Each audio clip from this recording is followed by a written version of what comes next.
Hello student, welcome back our YouTube channel science beta.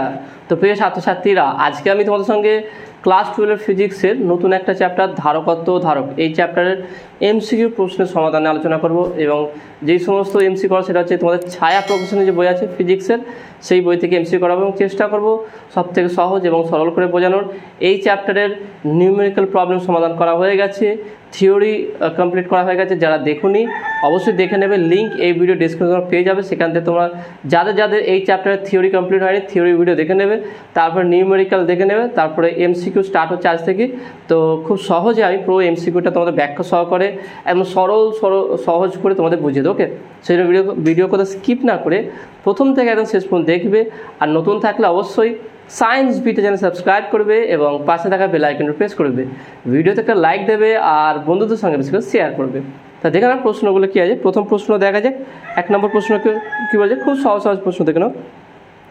ধারকত্বের একক হলো, ধারকত্বের একক কী দেখে নাও। অপশান এ পিকোফ্যারাড, আমি লিখে রাখছি দেখে নাও। ধারকত্বের একক কী? Option A picofarad.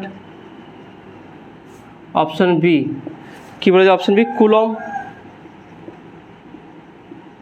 Option C কী বলেছে দেখে নাও? মাইক্রোভোল্ট।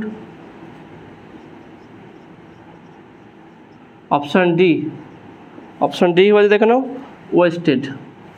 ওকে, ওয়েস্টেড কী দেখে নাও? ওয়েস্টেড। তাহলে আমরা সবাই জানি যে ক্যাপাসিটর বা ক্যাপাসিটেন্স এদের হচ্ছে এককটা হচ্ছে কি হচ্ছে, একক হচ্ছে ফ্যারাড হয়। নর্মাল এসআইতে ফ্যারাড হয়, সি যে ইএসইউ। তো ফ্যারাডের বিভিন্ন রকম হয়। দেখুন ফ্যারাডকে আমরা এফ দ্বারা প্রকাশ করি, এফ ফ্যারাড। এবার ফ্যারাডের আমরা বিভিন্ন রকম বলতে পারি কি, প্রথম হচ্ছে কি 1 মাইক্রোফ্যারাড। ওকে, এটা equal to 10⁻⁶ farad. 1 picofarad equal to 10⁻⁻12 farad. Okay, মাঝখানে 1 ন্যানোফ্যারাড হতে পারে।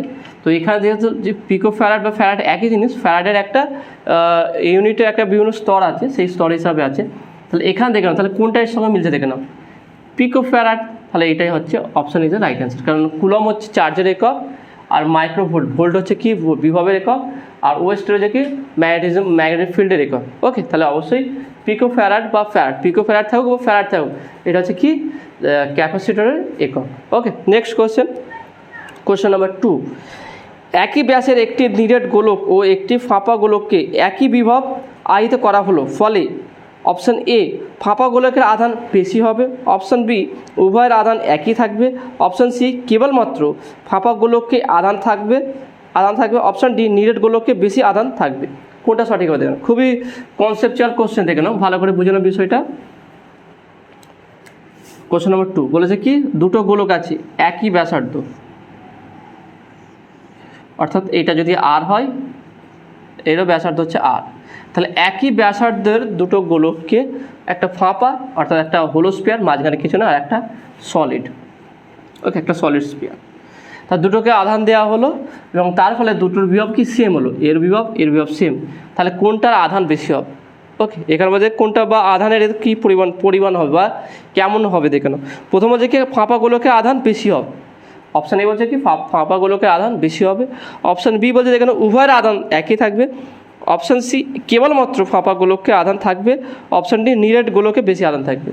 কোনটায় বেশি আধান হবে বা কোনটা কম হবে বা দুটো ইকুয়াল হবে, এটা বলেছে কি উভয়ের একই বিভবে আছে। তাহলে আমরা যদি নর্মালি বিভবের সমীকরণ লিখি, ভি ইকুয়াল টু যদি সিজিএসি লিখি Q1/R দিলাম প্রথম গোলকের ক্ষেত্রে, নিরেটের ক্ষেত্রে, আর এক্ষেত্রে আছে ভি ইকুয়াল টু Q2/R।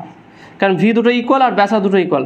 তা যদি দুটো ইকুয়াল হয়ে যায়, তাহলে ভি আর ভি2 যদি আমরা ইকুয়াল করি, তাহলে এখানে এই ভি ইকুয়াল হলে তাহলে বলতে পারি কি, তাহলে বা Q1/R ইকুয়াল টু Q2/R। তাহলে আর কাটবে, Q1 ইকুয়াল টু Q2। তাহলে দুটো আধান কী হবে?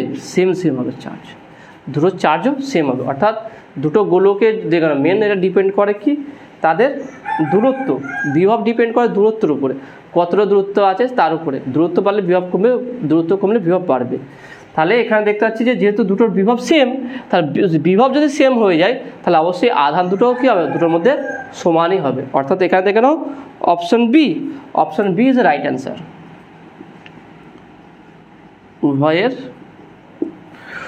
উভয়ের আধান একই হবে।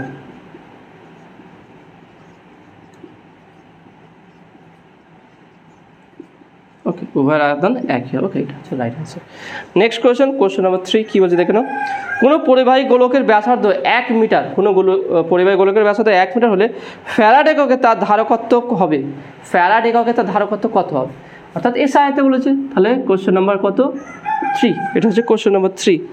অপশানগুলো কী বলছে দেখেন, অপশান এ 10⁻³ অপশান বি কী বলছে 10⁻⁶, অপশান সি কী বলছে 1.1 10⁻⁻10, অপশান ডিটা কী বলছে দেখে নাও 9 × 10⁻⁹।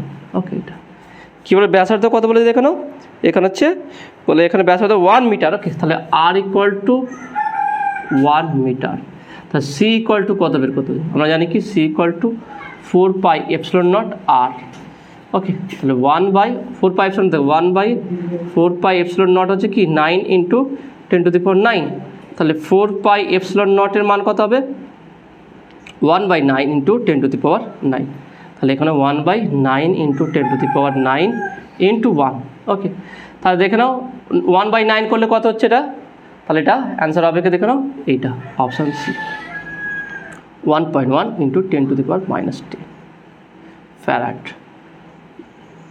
তুমি এটা ক্যালকুলেশন করে দেখবে 1/9 × 10⁻9 আসবে কত 1.1 × 10⁻10। ওকে, তো আশা করি তুমি এটা বুঝতে পেরেছো। নেক্সট কোশ্চেন দেখে নাও। নেক্সট কোশ্চেন নাম্বার 4 কী বলছে দেখে নাও। একটি গোলাকার তরল বিন্দু ধারকত্ব 1 মাইক্রোফ্যারাড। বিন্দুটি ভেঙে 8টি সমান ব্যাসার্ধের তরল বিন্দুতে পরিণত হলো।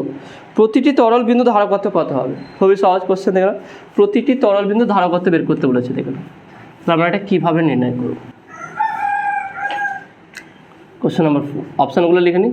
Option A 1/2 microfarad, 1/2 microfarad, option B 1/4 microfarad, option C 1/8, option D 8 microfarad. Okay, এটা তাহলে এটা হচ্ছে অপশানগুলো দেওয়া আছে দেখে নাও।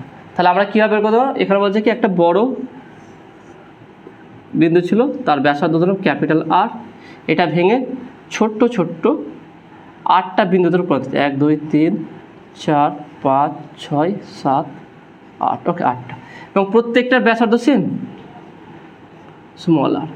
তাহলে এইটার আধান যদি ক্যাপিটাল কিউ হয়, তাহলে এর একটা আধান স্মল কিউ হয়, দেখুন একটার আধান স্মল কিউ, তাহলে আমরা বলতে পারি ক্যাপিটাল কিউ = 8 স্মল কিউ।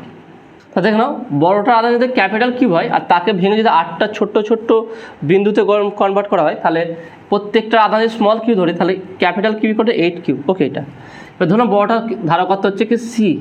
ওকে, আর এর বিভব হচ্ছে কি ক্যাপিটাল ভি, আর এই একটা বিন্দুর আধান হচ্ছে স্মল কিউ, ব্যাসার্ধ স্মল আর এর বিভব হচ্ছে কি স্মল ভি ধরলাম, আর ধারকত্ব আমি সি ড্যাশ ধরলাম। ওকে, সি ড্যাশ ধরলাম।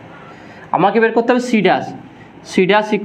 ড্যাশ ইকুয়াল টু কত, অর্থাৎ ছোট্ট যে বিন্দু আছে এখানে দেখে নাও। কোশ্চেনে বলেছে কি যে তরল বিন্দু, ছোটো যে তরল বিন্দু আছে, ছোটো তরল বিন্দুর একটা ধারকত্ব কত সেটা বের করতে হবে। ওকে, তাহলে এখানে আমরা কীভাবে বের করছি দেখে নাও। তাহলে আমরা জানি কি কিউ, এখানে বলতে পারি কি কিউ = সি ভি, আর এখান থেকে আমরা কী বলতে পারি কি small Q = C dash V. Okay, এইটা এখানে দেখে নাও আমরা কী করব, এর ব্যাসার্ধের সঙ্গে এর ব্যাসার্ধের আগে তুলনা করবো। এটা আমরা পেয়ে গেছি দেখে নাও, দুটো জিনিস রাখছি আমরা, এইটা।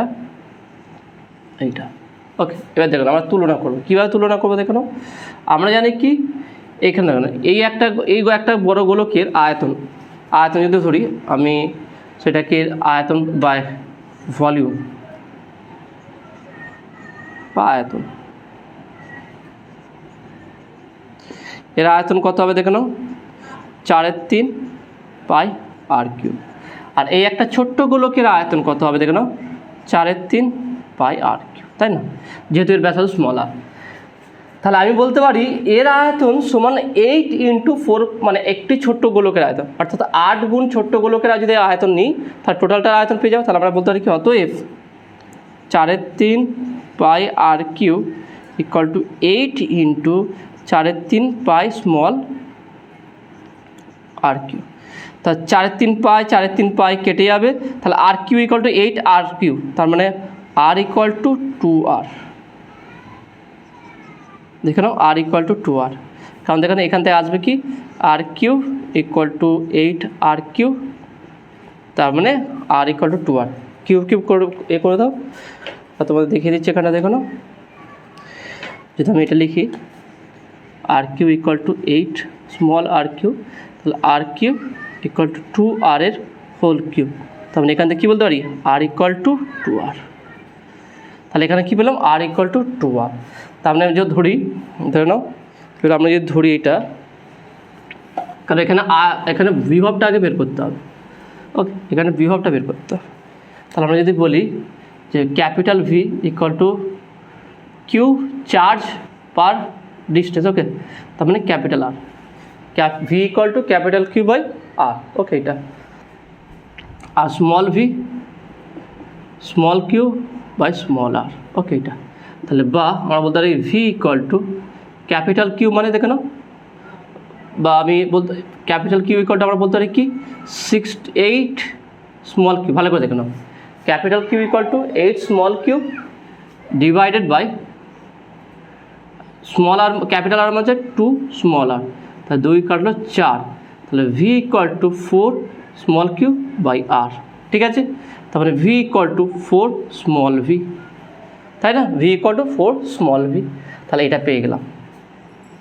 আর ধারকত্ব দেখে বলে দিয়েছে এখানে, ধারকত্ব কত 1 মাইক্রোফ্যারাড, তাহলে capital C equal to 1 microfarad বলে দিয়েছে, ব্যাস। এবারে মান বসিয়ে দেবো, এবারে আমরা মান বসাবো, দেখে নাও কীভাবে মান বসাবো, তাহলে এখানটা দেখে নাও, এখানটায়, তাহলে দেখে নাও এটা কী বলতে পারি কি capital Q equal to CV, okay, তাহলে বলতে পারি কি capital Q equal to 8 small Q, তাহলে capital C capital V equal to 8 into small Q হচ্ছে কি C dash into small V, okay. তাহলে বা সির মান কত দেখে নাও 1 মাইক্রোফ্যারাড, 1 ইন্টু ক্যাপিটাল ভি এর মান কত 4 small V equal to 8 C dash small V কাটবে, তাহলে বা সি ড্যাশ ইকুয়াল টু 4/8, 4 দুগুণে 8, তাহলে C dash equal to 1/2 microfarad, তাহলে হাফ মাইক্রোফ্যারাড হবে। অপশান দেখে নাও, option A is right answer.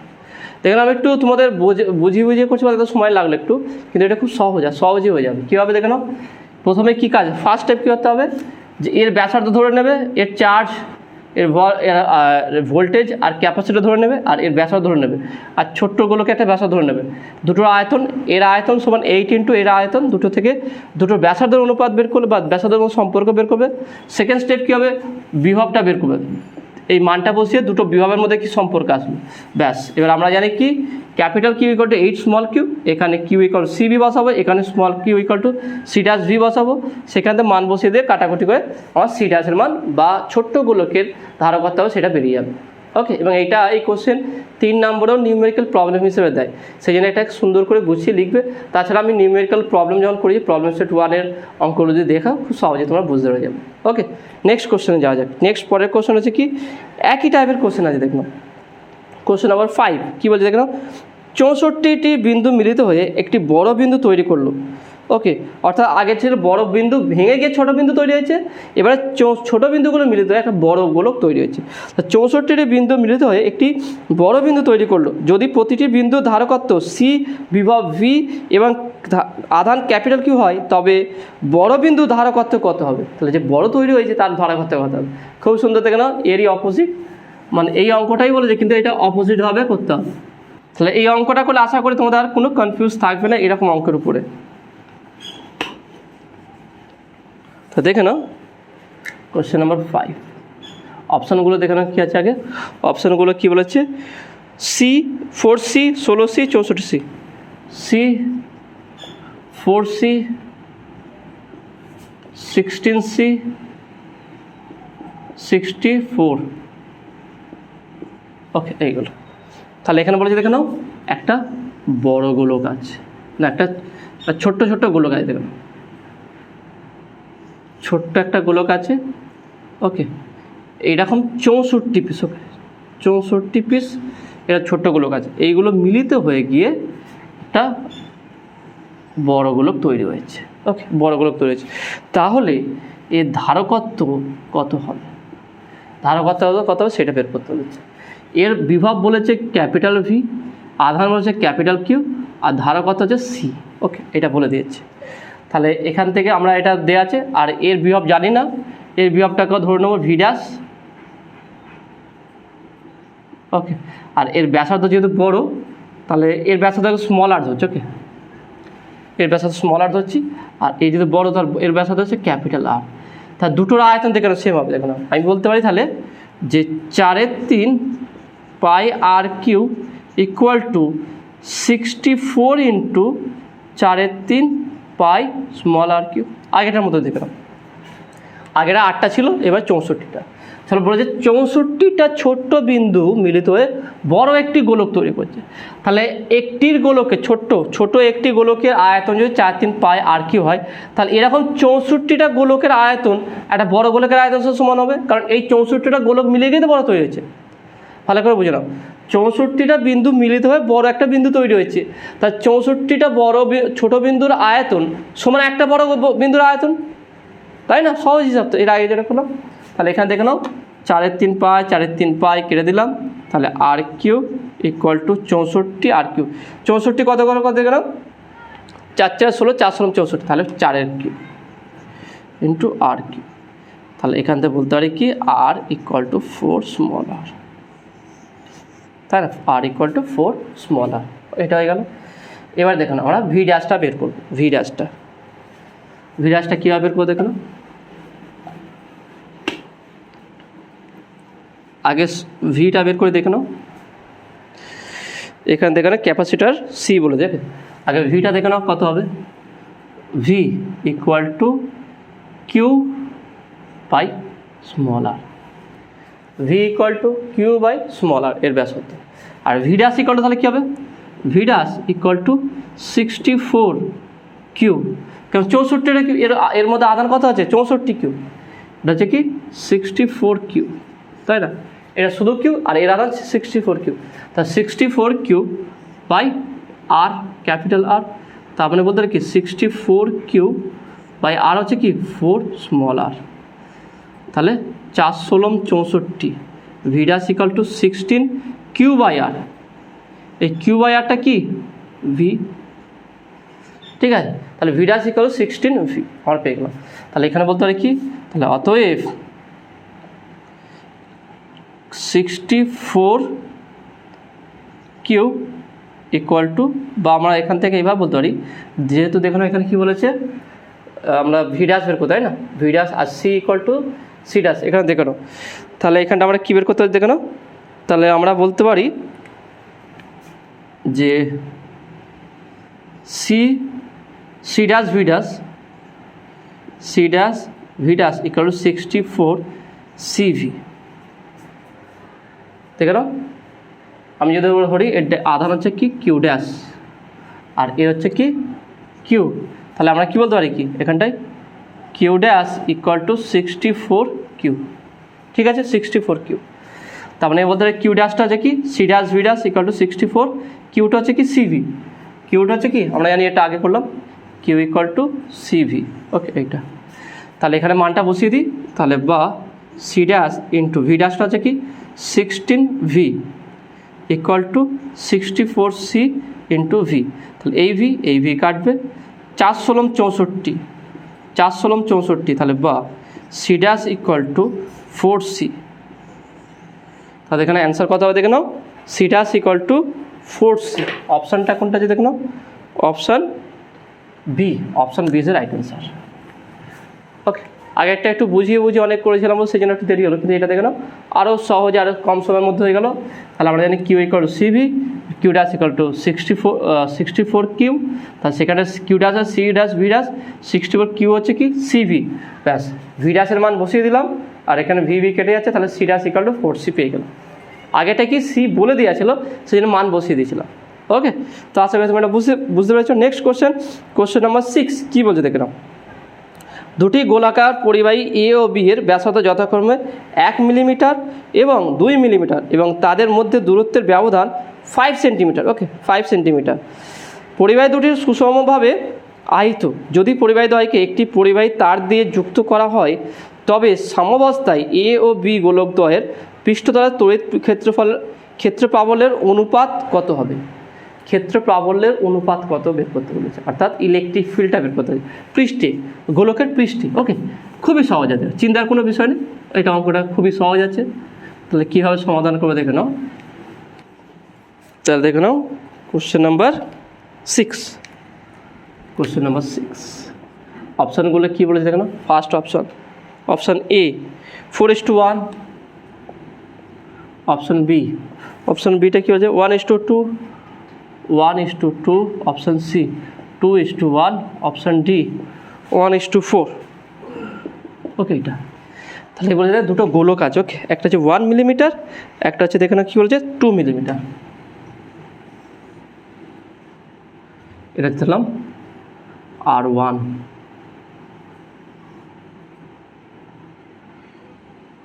হচ্ছে R2, R1 = 1 মিলিমিটার। ওকে, 1 মিলিমিটার। আর R2 = বলছে কত 2 মিলিমিটার। ওকে, এটা এর চার্জ হলাম Q1, এর চার্জ হলাম Q2। ওকে, এটা দিয়ে আছে। তাহলে আমরা কীভাবে বের করবো দেখুন, খুবই সহজে আমরা সমাধান করতে পারবো। এখানে দেখুন আগে প্রথমটা কাজ করবো কি, এখানে কী বের করতে, ইলেকট্রিক ফিল্ডটা বের করতে হলো। ওকে, ইলেকট্রিক ফিল্ডটা কত, পৃষ্ঠতলের ইলেকট্রিক ফিল্ড কত। তাহলে আগে আমরা যেহেতু এদের মধ্যে বিভবটা সাম্যাবস্থায় যেখানে তার দ্বারা যুক্ত করার হলো, তবে সাম্যাবস্থায় এ ও বি গোলকের দ্বারা পৃষ্ঠতল তড়িৎ ক্ষেত্র, যখন এটাতে দুটোকে তার দ্বারা যুক্ত করা হয়েছে তারপর সাম্যাবস্থায় হয়েছে, তারপরে কি দুটোর গোলকের বিভব কি সমান। ওকে, তাহলে সাধারণ বিভব হয়ে গেছে। তাহলে গোলক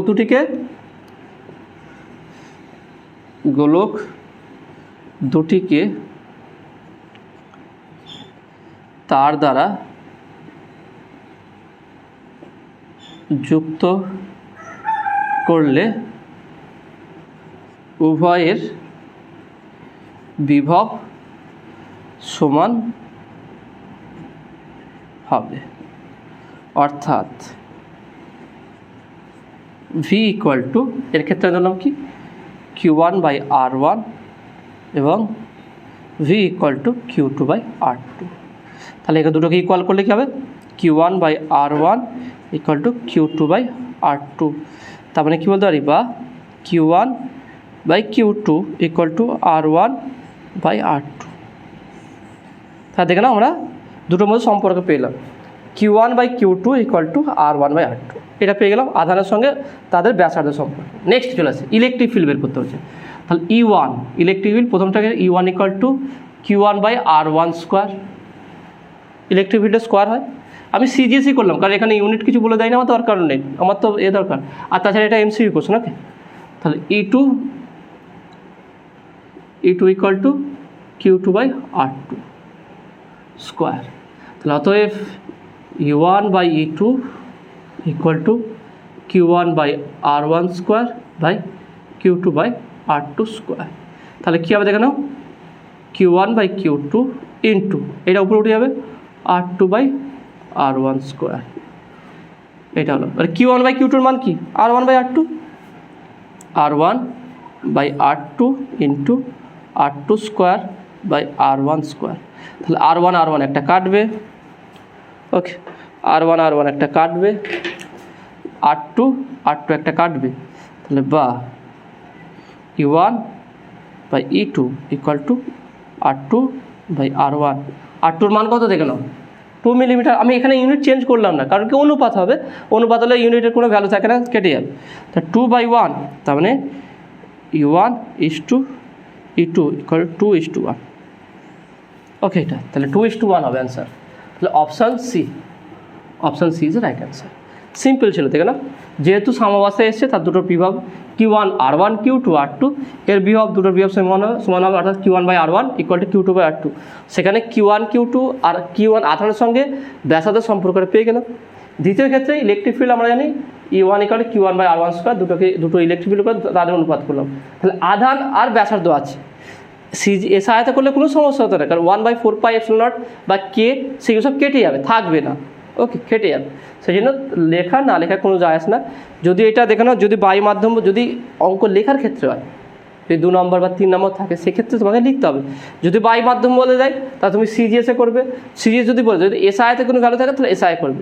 এসআই হলে কি এক্ষেত্রে শুধু দেখে নাও, এসআই হলে কী হবে তো ভি এর ক্ষেত্রে হবে কি 1/4πε0 Q1/R1 হবে, আর ইলেকট্রিক ফিল্ডের ক্ষেত্রে 1/4πε0 Q1/R1 স্কোয়ার। এইটাই, আর কিছু না। ওকে, এইটাই শুধু পার্থক্য। তাহলে খুব সহজে আমরা এগুলো করতাম, তাই না? এইভাবে আমরা খুব সহজে করতাম। এটাকে আরও সহজে করা যায়, দেখে নাও। এটাকে আরও ছোটোভাবে করা যায়। কীভাবে দেখে নাও? এটাকে আমরা আরও এর থেকে শর্টে অঙ্কটা সমাধান করতে পারি। সেটা কীভাবে দেখে নাও? আমরা জানি কি E = -V/R, তাই না? E = V/R। তাহলে এখানে এক্ষেত্রে দুটো গোলকের বিভব ধ্রুবক হয়, সমান আছে। তার মানে বলতে পারি যদি V ধ্রুবক হয় E = 1/R, তাহলে E1 এর ক্ষেত্রে 1/R1 আর এবং E2 = 1/R2। তাহলে E1/E2 = 1/R1/1/R2। তার মানে হচ্ছে কি R2/R1, তার মানে 2:1। তাহলে আরও ছোটোভাবে হয়ে যাবে যদি আমরা এইভাবে করি, কারণ E = -V/R আমরা জানি। এবার V ধ্রুবক হলে V = কনস্ট্যান্ট, V কনস্ট্যান্ট হলে তাহলে E1 = 1/R1, E2 = 1/R2, ব্যাস। সেক্ষেত্রে আমরা এইভাবে সমাধান করতে পারি, এটা ছোট্টভাবে। ওকে, তাহলে যদি এমসিকিউ দেয় এইভাবে সমাধান করে নেবে, আর যদি বড় কোশ্চেন দেয় একটু লিখে ভালো করে সুন্দর করে নেবে। নাম্বারের উপর ডিপেন্ড করে কত নাম্বার আছে। তো নেক্সট কোশ্চেন দেখে নাও। Next question number 7। একটি গলীয় তরল ফোঁটা ধারকত্ব 1 মাইক্রোফ্যারাড। ওকে, এটি ভেঙে গিয়ে 8টি সমান ব্যাসার্ধের ছোট ফোঁটা তৈরি করে। প্রতিটি ছোট ফোঁটার ধারকত্ব কত হবে দেখে নাও। এই কোশ্চেনটা আর 4 নম্বর কোশ্চেন কিন্তু সেম। 7 নম্বর এবং 4 নম্বর কোশ্চেন সেম, দেখো একই আছে। এটি গোলাকার তরল বিন্দু ধারকত্ব 1 মাইক্রোফ্যারাড, বিন্দুটি ভেঙে 8টি সমান ব্যাসার্ধের তরল বিন্দু তৈরি করে। আর এখানে দেখেন একটি গলীয় তরল ফোঁটার ধারকত্ব 1 মাইক্রোফ্যারাড, এটি ভেঙে গিয়ে 8টি সমান ব্যাসার্ধের ছোটো ছোটো তৈরি করে। তাহলে একই। ওকে, তাহলে 4 নম্বর অঙ্কটা যেভাবে করলাম 7 নম্বরও হুবহু সেম এবং অ্যান্সারও সেম। নেক্সট কোশ্চেন 8 নম্বর কোশ্চেন দেখুন কী বলছে। n সংখ্যক একই ধরনের ছোট ফোঁটার প্রত্যেকটিকে V ভোল্ট বিভবে আহিত করা হলো। তাদের জুড়ে একটি বড় ফোঁটা তৈরি করা হলে বড় ফোঁটাটির বিভব কত হবে? খুবই সুন্দর। দেখেন এই কোশ্চেনগুলো যে আমরা করলাম 4, 5 এবং 7 এর মতনই। ওকে, সেম। তা দেখে নাও এটা কীভাবে সমাধান করবে। একই মতো শুধু এখানে n সংখ্যক বলে দিতে, বাদ বাকি সব সেম আছে। কোশ্চেন নাম্বার 8, অপশানটা দেখে নাও কী বলেছে। অপশান এটা কী বলে দেখে নাও। অপশান এ বলছে কি n⁻⁻1/3 V। Option B n⁻2/3 V। Option C n⁻3/2 V। Option D n³ V। Okay, তাহলে কী বলেছে এখানে n সংখ্যক ছোট্ট গোলক আছে। তাহলে একটা ছোট্ট গোলক যার ব্যাসার্ধ হচ্ছে স্মল r। ওকে, স্মল r, এটা এরকম n সংখ্যক। ওকে, n সংখ্যক আছে, এটা যুক্ত একটা বড় গোলক তৈরি করছে। তাহলে বড় গোলকটি হলো বড় ফোঁটাটির বিভব কত হবে, V কত হবে, V বের করতে বলছে। খুবই সহজে বের করতে হবে। তাহলে এর ব্যাসার্ধ r এবং এর আধান হচ্ছে কি স্মল q, আর এর ব্যাসার্ধ হচ্ছে কি ক্যাপিটাল R, আর এর বিভব হচ্ছে কি ক্যাপিটাল Q। ওকে, তাহলে এবার দেখুন বিভবটা আমরা কীভাবে, আগে আয়তন যখনই এরকম থাকবে আমরা আয়তনটা বের করব। তাহলে এর আয়তন হচ্ছে কত দেখুন, এটার আয়তন 4/3 পাই স্মল r3, আর এর আয়তন কত হবে দেখুন 4/3 পাই ক্যাপিটাল R3। এইটা ইকুয়াল টু হবে n ইন্টু, ভালো করে দেখে নাও। আমি যদি n সংখ্যক দিয়ে দিই তাহলে n সংখ্যক ভালো করে বুঝে নাও। আমি এটা একটু মুছে দিচ্ছি। দুটো আয়তন, এর আয়তন হচ্ছে স্মল v, এর আয়তন হচ্ছে ক্যাপিটাল V। বা এখানে v দরকার নেই। ওকে, তাহলে এর আয়তন হচ্ছে কী বলো 4/3 পাই স্মল r3, এর আয়তন 4/3 পাই ক্যাপিটাল R3। এবার দেখুন বড়গুলোকে n সংখ্যক ছোটোগুলোকে মিলে ধরে বড় একটা গোলক তৈরি করি। তাহলে একইভাবে n সংখ্যা তাহলে বলতে পারি তাহলে অতএব n ইন্টু বা এর into 4/3 pi small R Q equal to 4/3 pi capital R Q, আগেটার মতনই। 4/3 পাই কেটে যাবে, তাহলে বলতে পারি R equal to R Q equal to N small R Q. তাহলে আর ইকুয়াল টু কী হবে, N to the power 1/3 small R. Okay, এইটা ঠিক আছে। এবার আমরা ফিরে আসি, এবার আমরা বিভবটা চলে আসি। দেখুন তাহলে বিভবটা কী হবে, তা ছোটো গোলকের বিভবটা কী হবে? ছোটো গোলকের বিভব হচ্ছে ভি ইকুয়াল টু, ধরলাম আমরা এটা small Q by R. Okay, এটা ছোটো গোলকের বিভব। তাহলে বড় গোলকের বিভব কী হবে? V dash equal to capital Q by capital R. তাহলে ক্যাপিটাল কিউটা দেখে নাও, এর আধার কত? এন সংখ্যক। তাহলে ক্যাপিটাল কিউ ইকুয়াল টু কি? N small Q. কারণ এন সংখ্যক মানে বিন্দু যুক্ত হয়েছে, তাহলে একটার আধান যদি স্মল কিউ হয় তাহলে এন সংখ্যকের আধান এন কিউ। তাহলে কি এ যে লিখো কি এন স্মল কিউ, আর আরটা কী আছে দেখে নাও, N to the power 1/3 small R. তাহলে ভি ড্যাশ ইকুয়াল টু কী পাচ্ছি দেখে নাও, পাওয়ার 1 আছে, তাহলে আমি বলতে পারি তাহলে N to the power 1 minus 1/3, যেটা দেয় উপরে তাহলে মাইনাস হয়ে যাবে, ইন্টু কিউ বাই আর। লিখছি না আর একটা লাইন, কিউ বাই আর। তাহলে এই কিউ বাই আরটা কি? ভি। তাহলে এন টু দি পাওয়ার 1/3 হচ্ছে কি, এটাকে লসাগু করলে 1 মাইনাস 1/3, 3 মাইনাস 1, তা হচ্ছে 2/3। তাহলে N to the power 2/3, Q by R হচ্ছে V, V dash equal to. তাহলে বড় গোলকের বিভবটা কত হবে? N to the power 2/3 into V. তাহলে অপশানটা দেখে নাও, option B. Option B is a right answer. Okay, next question number 9 কী বলছে দেখে নাও। দুটি আহিত পরিবাহীকে একটি সরু বিদ্যুৎবাহী তার দ্বারা সংযুক্ত করা হলে একটি পরিবাহী থেকে অন্যটিতে আধান প্রবাহিত হবে যতক্ষণ না, অর্থাৎ খুবই সুন্দর কোশ্চেন দেখে নাও। কোশ্চেন নাম্বার এটা 9 কী বলছে দেখে নাও, কোশ্চেন নাম্বার 9। ওকে, ভালো করে কোশ্চেনটা বুঝে না কী বলছে। দুটি আহিত পরিবাহী আছে, একটি সরু তার দ্বারা যুক্ত করে দিলাম। ওকে, দুটো আহিত পরিবাহীকে একটি সরু তার দ্বারা যুক্ত করলাম, মানে একটা এটা আধান Q1, এটা আধান Q2, এর আধান V1, এর আধান V2, তাহলে Q1 greater than Q2, V1 greater than V2। ওকে, যদি এরকম হয় তাহলে এখান থেকে আধান এদিকে যাবে, তাই তো যাবে। এখানে যে দুটি আহিত পরিবাহীকে একটু সরু বিদ্যুৎবাহী তার দ্বারা যুক্ত করা হলে একটি পরিবাহী থেকে অন্যটিতে আধান প্রবাহিত হবে। তাহলে এখান থেকে আধান এখান পর্যন্ত প্রবাহিত হবে, কতক্ষণ প্রবাহিত হবে? তাহলে এটা বলছে প্রবাহিত যতক্ষণ না কি, অপশান এ দেখুন, অপশান এ উভয়ের আধান সমান হয়, অপশান বি উভয় ধারাকত্ব সমান হয়, অপশান সি উভয়ের বিভব সমান হয়, অপশান ডি উভয় সঞ্চিত শক্তি সমান হয়।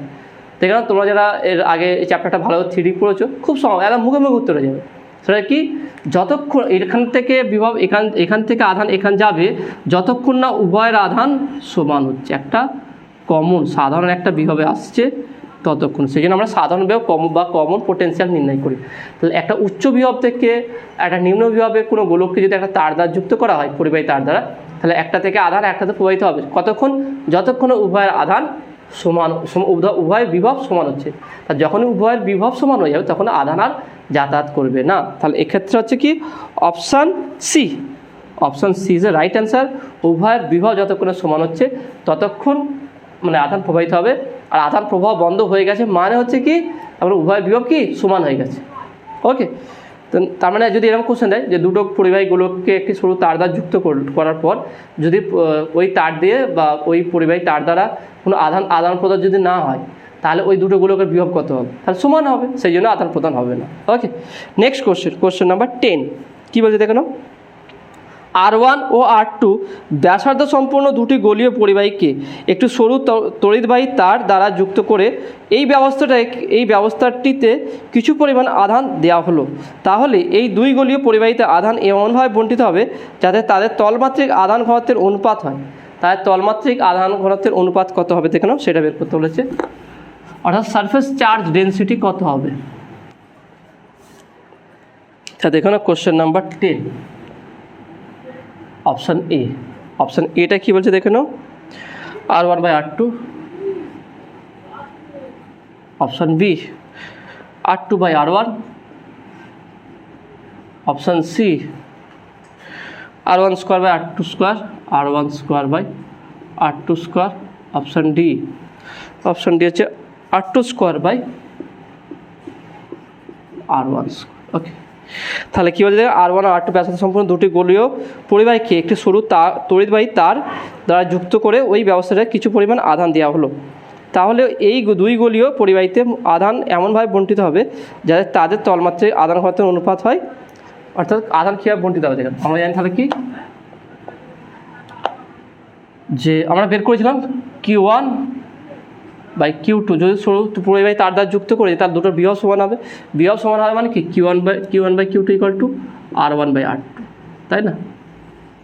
দেখুন এর আগে করেছিলাম কমন বিভব, দুটোর পরিবাহীকে যদি একটা তার দ্বারা যুক্ত করি সেক্ষেত্রে তাদের বিভব দুটো সমান হয়ে গেলে তাদের আধানের অনুপাত তাদের ব্যাসার্ধের অনুপাতের সঙ্গে সমান হবে, অর্থাৎ Q1 by Q2 equal to R1 by R2। এটা তখনই হবে যখন দুটি গোলককে একটি তার দ্বারা যুক্ত করা হবে, অর্থাৎ দুটি পরিবাহী গোলককে আহিত গোলককে একটা পরিবাহী তার দ্বারা যুক্ত করলে তাদের আধানের অনুপাত তাদের ব্যাসার্ধের অনুপাত সমান হবে। ওকে, এটা এবার আমরা তলমাত্রিক ঘনত্ব বের করে দেবো। σ1 equal to charge per area. Okay, surface charge density হবে চার্জ পার এরিয়া, তার মানে হচ্ছে Q1 বাই এরিয়া, গোলকের এরিয়া হবে 4 পাই R1 স্কোয়ার। ওকে, এটা আর σ2 equal to Q2 by 4 pi R2 square. তাহলে σ1 by σ2 equal to Q1 by 4 pi R1 square by Q2 by 4 pi R2 square. তাহলে বলতে পারি কি Q1 বাই Q2 ইন্টু 4 পাই কাটবে R2 square by R1 square. তার মানে Q1 বাই Q2 কি R1 by R2 into R2 square by R1 square. তাহলে R1 একটা কাটবে, R2 কাটবে, তাহলে σ1 বাই σ2 ইকুয়াল টু কী হচ্ছে R2 বাই R1। তাহলে অপশান কোনটা আছে দেখে নাও, অপশান বি।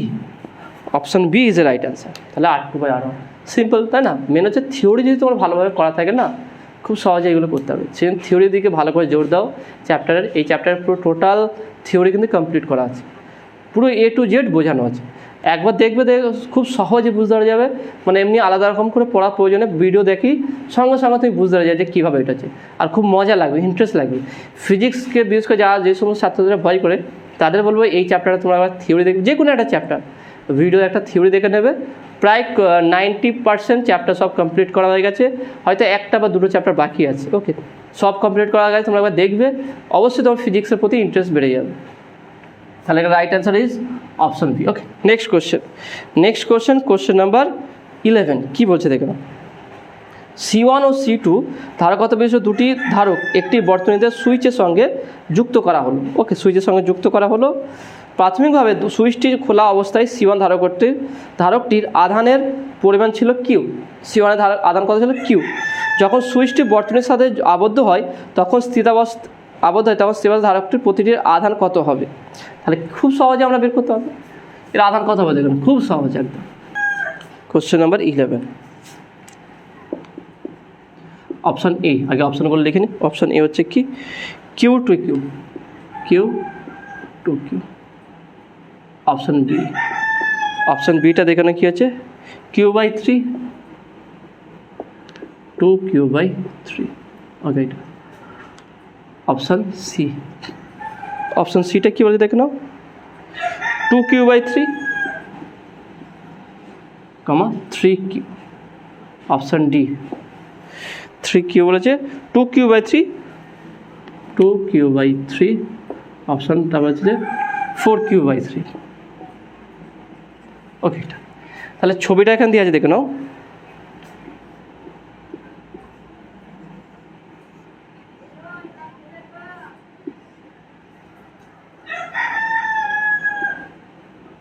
ওকে, ধরলাম এটা C1, এটা হচ্ছে C1 C2 বলে দিয়েছে। এখানে বলেছে কি C2 ইকুয়াল টু 2C1। তাহলে প্রত্যেকটা যখন এটা সুইচিং করা হবে দেখে নাও, এর প্রথম আধান ছিল কি ক্যাপিটাল কিউ আধান ছিল, ক্যাপিটাল কিউ। যখন সুইচিং হবে তাহলে এখান থেকে এটা অনাহিত থেকে আহিত হবে, আহিত হলে আধান বন্টন হয়ে যাবে, তাহলে এর আধান তাহলে Q1 হয়ে যাবে, এর আধান Q2 হয়ে যাবে। তাহলে Q1 Q2 দুটোর আধান কত হবে, তাহলে এখানে বলছে কি তখন সে অবস্থায় ধারক দুটির প্রতিটির আধান কত হবে। যখন সুইচ অফ ছিল তখন শুধু আধান C1 এর আধান শুধু কিউ ছিল, কিন্তু যখন সুইচ অন করে দেওয়া হয়েছে তখন এখান থেকে কিছু আধান এখানে আসবে, একে আহিত করবে, তার দুটোর মধ্যে কি আধান বন্টন হয়ে যাবে। বন্টন হয়ে গেছে কে কার কত আধান থাকবে দেখুন, সেটা আমরা খুব সহজে বের করতে হবে। একদম ডাইরেক্ট ফর্মুলা আছে, সেই ফর্মুলা ব্যবহার করবো দেখুন।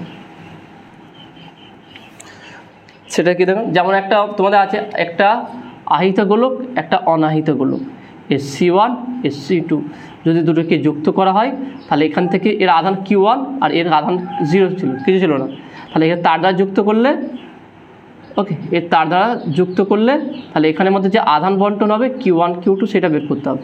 তাহলে ফর্মুলা কি, Q1 = C1/C1 + C2 × Q, মূল আধানের সাপেক্ষে, মূল যে আধান ছিল তার সাপেক্ষে এইটা। তাহলে এটা কত হবে দেখো, কত হচ্ছে C1টা আছে কত দেখুন, C1টাকে C1 এ রাখলাম, C1 + C2 মান কি 2C1 × Q, তাহলে 2C1 C1 3C1 C1/3C1 × Q, C1 কাটলো, তাহলে Q1 = কি Q/3। দেখে নাও তোমাদের বই ফর্মুলা এটা আছে, থিওরি ফর্মুলা। ওকে, নেক্সট Q2 পরেরটা কী হবে, C2/C1 + C2 × Q, তাহলে C2 হচ্ছে কি 2C1 আর এটা আমরা নিজের যোগফল পেলাম কত 3C1 Q, তো C1 কাটলো, Q2 = 2Q/3। দেখুন খুব সহজে তাহলে অ্যান্সার চলে আসলো। মেন হচ্ছে ফর্মুলা তোমাকে জানতে হবে। তাহলে এটার ক্ষেত্রে আমরা এই ফর্মুলা ব্যবহার করলাম, ভালো করে দেখে নাও, সেই জন্য কোনটার ক্ষেত্রে কী কেস লাগে থিওরি যদি তুমি ভালো করে দেখো খুব সহজে এগুলো বুঝতে পারবে।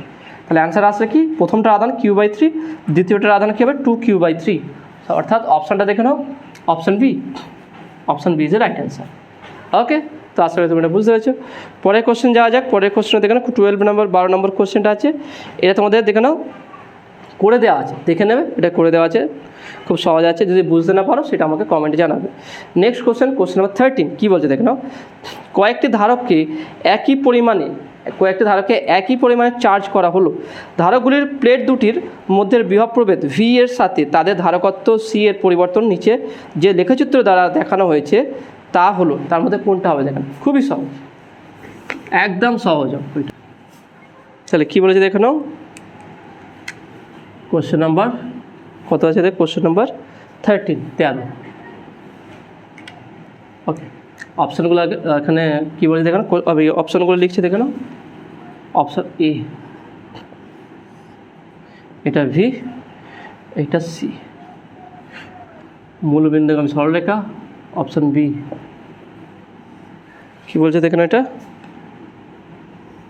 এইভাবে VC। Option C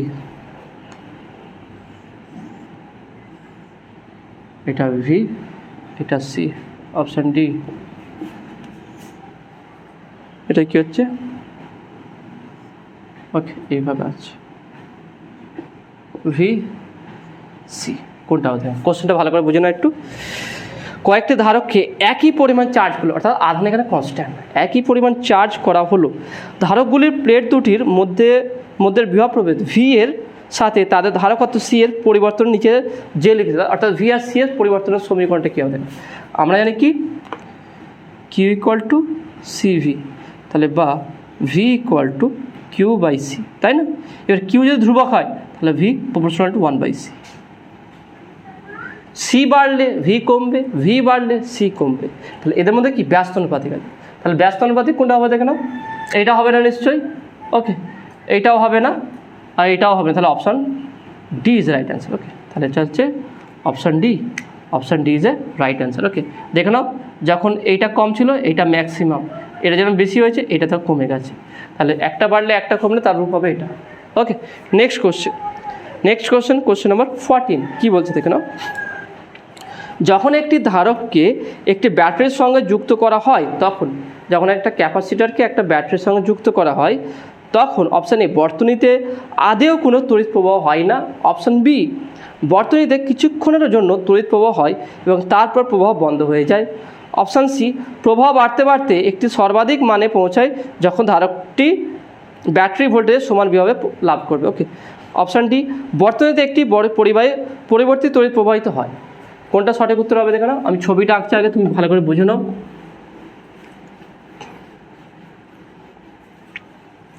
question number 40,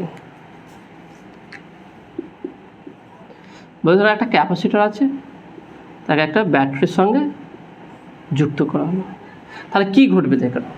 তাহলে ঘটলে কী হবে দেখো, তাহলে প্রথম অবস্থায় কী হবে, ব্যাটারিটা চার্জ হবে, সেই জন্য কারেন্ট প্রবাহিত হবে। তাহলে এখানে প্রথমে কারেন্ট প্রবাহিত হয় কী হবে, ব্যাটারিকে চার্জ করবে, মানে ক্যাপাসিটারটাকে চার্জ করবে। তাহলে একটা ক্যাপাসিটারকে যখনই একটা ব্যাটারির সঙ্গে যুক্ত করা হবে, তখন ক্যাপাসিটারটা চার্জিং হবে। ওকে, তো চার্জিং হওয়ার জন্য কী হয়, ব্যাটারিতে কারেন্ট প্রবাহিত হবে এর দিকে, ক্যাপাসিটার দিকে। তাহলে ক্যাপাসিটারটা চার্জিং হতে যখন ক্যাপাসিটার চার্জ ফুল হয়ে যাবে, অর্থাৎ তার চার্জ যখন বিভবে ব্যাটারি যে লাগাবে তার বিভবের সঙ্গে সমান হয়ে যাবে, তখন প্রবাহ বন্ধ হয়ে যাবে। ওকে, তখন বলা যখনই প্রবাহ বন্ধ হয়ে যায় তখন বলা যায় যে ক্যাপাসিটার ফুল চার্জ হয়েছে। এখান থেকে বোঝা যায় তাহলে একটা ব্যাটারি বা একটা ক্যাপাসিটার কখন ফুল চার্জ হয়ে বোঝা যাবে, যখন তার প্রবাহ বন্ধ হয়ে যাবে। আর যে কোনো ব্যাটারির সঙ্গে যখন একটা ক্যাপাসিটারকে কানেক্ট করা হয়, প্রথম অবস্থায় কারেন্ট প্রবাহিত হয়, কারণ কি তখন ক্যাপাসিটার চার্জ হয়ে যায়। তা যখন তার চার্জিং শুরু হয়, যখন একটা ক্যাপাসিটার ফুল চার্জ হয়ে যায়, তখন কারেন্ট প্রবাহ বন্ধ হয়ে যায়। ওকে, তাহলে সেই হিসাবে এখানে অপশান দিয়ে দেখো, অপশান বিটা হচ্ছে সঠিক উত্তর হবে। কারণ এখানে বলে দেখো, বর্তনীতে কিছুক্ষণের জন্য তড়িৎ প্রবাহ হয় এবং তারপর প্রবাহ বন্ধ হয়ে যায়। তাহলে কিছুক্ষণ প্রবাহ হবে যতক্ষণ চার্জিং হয়, তারপর যখন ফুল চার্জ হয়ে যাবে তখন প্রবাহ বন্ধ হয়ে যাবে। ওকে, তো আশা করি তুমি এটা বুঝতে পেরেছো। তা দেখে নাও, আজকে আমি তোমাদের 1 থেকে 14 নম্বর পর্যন্ত যে এমসিকিউ প্রশ্ন সমাধান করালাম, কেমন লাগলো, বুঝতে পারলে কি না সেটা অবশ্যই কমেন্টে জানাবে। নতুন থাকলে অবশ্যই সায়েন্স বিটা চ্যানেল সাবস্ক্রাইব করবে এবং পাশে থাকা বেল আইকনটা প্রেস করবে। ভিডিওতে একটা লাইক দেবে আর বন্ধুদের সঙ্গে শেয়ার করবে। তো দেখা হবে নেক্সট ভিডিওয়। Have a nice day.